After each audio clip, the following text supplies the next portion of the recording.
Wes writes very specific, deliberate, beautiful dialogue. So it's like a recipe for a very, very incredible cake. You don't want to be throwing in handfuls of this or that. You do want to follow it because it's perfect the way it is. So there's no need to embellish or add in some ums and ahs or whatever you might have to do. When we're given terrible dialogue, I hope neither of us are anymore these days, but if you are, you sometimes have to kind of sugarcoat it or whatever. With Wes's, you just let the words do the work.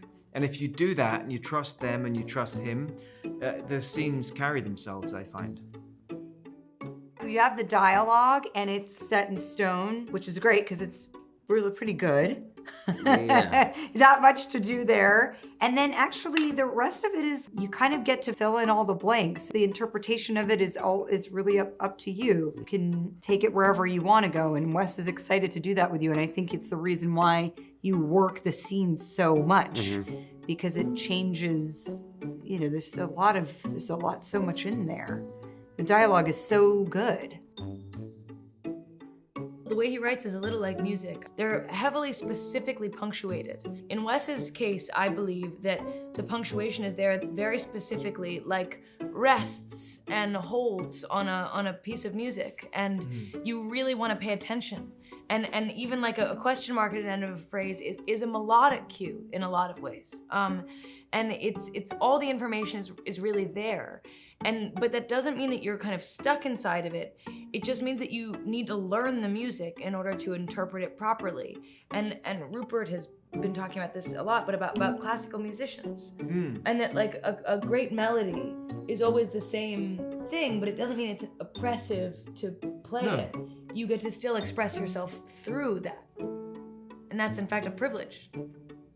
It's at once both very conversational and very easy to kind of learn and say, but there's something elevated about it. There's a level of wit about it that just elevates it from everyday conversations. I mean, when I, reading through the script, I just chuckled on every page. There were just little witticisms, and he's an incredible writer. Yeah, and I love how he likes to overlap dialogue and make it very conversational, and he likes to, sometimes he likes mumbling, or sometimes he likes little things under your breath. So maybe you're not meant to catch everything, but it's like a beautiful song that he's creating through dialogue.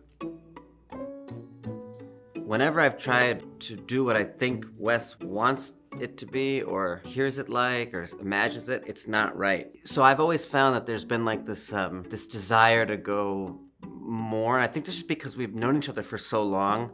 If I say something and I'm not being totally honest, he's like, what do you really like? When someone knows you that well, I don't know what it's like, but it's like a sibling. And so when you go to work, and if this is your job, it's to like be this character and do all this, to work with someone that knows you so well, it's awesome because there's a shorthand, but it's also, maybe it's like being like the coach's kid on a team, or he knows when I'm not being the best I can be.